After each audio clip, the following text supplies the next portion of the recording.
الحمد لمن قدر خيرا وقبالا والشكر لمن صور حسنا وجمالا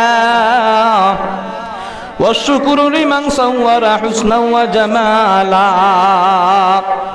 فرد صمد عن صفة خلق بدي رب أزلي خلق الخلق كمالا رب أزلي خلق الخلق كمالا لا ضد ولا ند ولا حد لمولى لا ضد ولا ند ولا حد لمولى الآن كان ولم يلق زوالا الآن كما كان ولم يلق زوالا কিতাবের মধ্যে আনছুন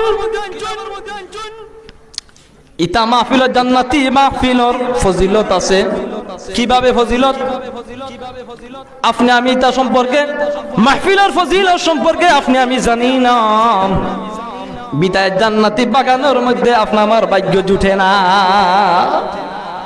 মুসলমানের বাচ্চারা জিজ্ঞাসা করো, ভাই তুমি জান্নাতে যাইতে চাও না জাহান্নামে যাইতে চাও? সে সাথে জবাব আইলো, ভাই আমি তো জান্নাতে যাইতে চাই। সাথে সাথে প্রশ্ন করা, ভাই তুমি যদি জান্নাতে যাইতে চাও তাইলে জান্নাতের আমল নিয়ে যাইতে হইব দুনিয়ার জিন্দেগির মধ্যে। আমল যদি না থাকতে জান্নাতে যাইতে পারবো নি? খেয়াল ওইদিকে করুকা মাতুন না দেখি আপনারা। আমল যদি আপনার আমার না থাকে তে কোনো মুমিন কোনো মুসলমান জান্নাতে যাইতে পারবো নি?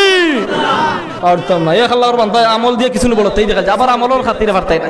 প্রশ্ন করো এখানে, আল্লাহ যদি দয়া এবং মায়া আপনারে আমারে না করে তাহলে কোন মুসলমানের বাচ্চা জান্নাতের মধ্যে যাইতে পারতো না। কথা ঠিক না? ঠিক। আল্লাহ যদি দয়া এবং মায়া না করেন তো কোন মুমিন কোন মুসলমান জান্নাতে যাইতে পারতো না। যাই হোক, ইতা মাহফিলের খুব ফজিলত আছে। কিতাবের মধ্যে একটা ঘটনা, যে বুড়া মানুষ আপনার মধ্যে চাচা দিলেন, একজন বুড়া মানুষ মাহফিলের মধ্যে যায়। দিগারাল মসজিদের মধ্যে ওয়াজ হয়েছে, দূর থাকি 2-3 কিলো জায়গা আইয়া ওয়াজ শুনছে। হুজুরে ওয়াজ করছে 1.5 ঘন্টা 1 ঘন্টা বয়ান করছেন, আর বয়ান থেকে ছোট্ট একটা মাসালা লইয়া গেছে। ছোট্ট একটা মাসালা কি হুজুরে ওয়াজ করছেন, ওয়াজের মধ্যে একটা ছোট্ট মাসালা কইছেন, খয়লা আর হাড্ডি দিয়া ইস্তেঞ্জা করলে ইস্তেঞ্জা হইতো না।